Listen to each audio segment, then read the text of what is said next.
آج کی بالکل تازہ خبر کے ساتھ آگاہ کیا جا رہا ہے۔ حروف کینسل نہیں ہوا ہو تو اس صورت میں نقل کفالہ کی صورت میں فیسیں کس کی ذمہ داری ہوں گی، اس کی تمام تر ڈیٹیلز شیئر کر رہی ہوں۔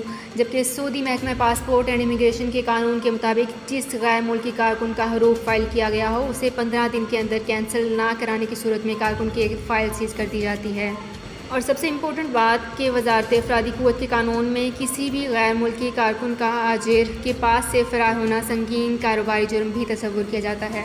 جبکہ غیر ملکی کارکن جس کا حروف ختم نہیں ہوا ہو، اس کا مطلب ہے کہ کارکن اپنے سابق کفیل کے ذمہ ہی ہے، تاہم اس کا سٹیٹس حروف کا ہے، اس لیے کارکن کا کفیل اس کا ذمہ دار نہیں ہوگا۔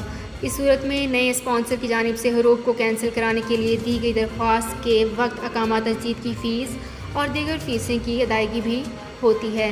واضح رہے کہ امیگریشن قانون کے مطابق اگر کسی کارکن کا اقامہ ایکسپائر ہو جاتا ہے اور اسے مقررہ وقت کے اندر تجدید نہ کرانے کی صورت میں 500 ریال جرمانہ بھی عائد کیا جاتا ہے۔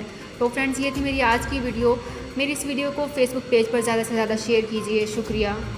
سعودی عرب میں مقیم غیر ملکیوں کے لیے بہت بڑی خوشخبری آ گئی ہے۔ اب کوئی بھی شخص جو اپنے ملک جانا چاہتا ہے اور اس کا اقامہ ایکسپائر ہو یا اقامہ ویلڈ ہو، شرکہ بند ہو، مسسہ بند ہو یا کفیل چھٹی نہ لگا رہا ہو یا کوئی بھی مسئلہ ہو، تو آپ ہمارے ساتھ رابطہ کریں۔ ہم انشاءاللہ آپ کو 3 دن کے اندر اندر ایمبیسی کے ذریعے آپ کا خروج لگا کر آپ کو آپ کے ملک واپس بھیج دیں گے۔ کوئی بھی انڈین، پاکستانی، نیپالین، بنگلہ دیشی، سری لنکن یا کسی بھی ملک کا ہو، وہ آسانی سے بغیر کسی پریشانی کے اپنے ملک واپس جا سکتا ہے۔ جی ہاں، اسکرین پر آپ کے سامنے جو نمبر شو ہو رہا ہے اس پر آپ کانٹیکٹ کریں۔ انشاءاللہ 3 دن کے اندر اندر آپ کو آپ کے ملک واپس بھیج دیا جائے گا۔ مطلوب کیس والے رابطہ نہ کریں۔ شکریہ۔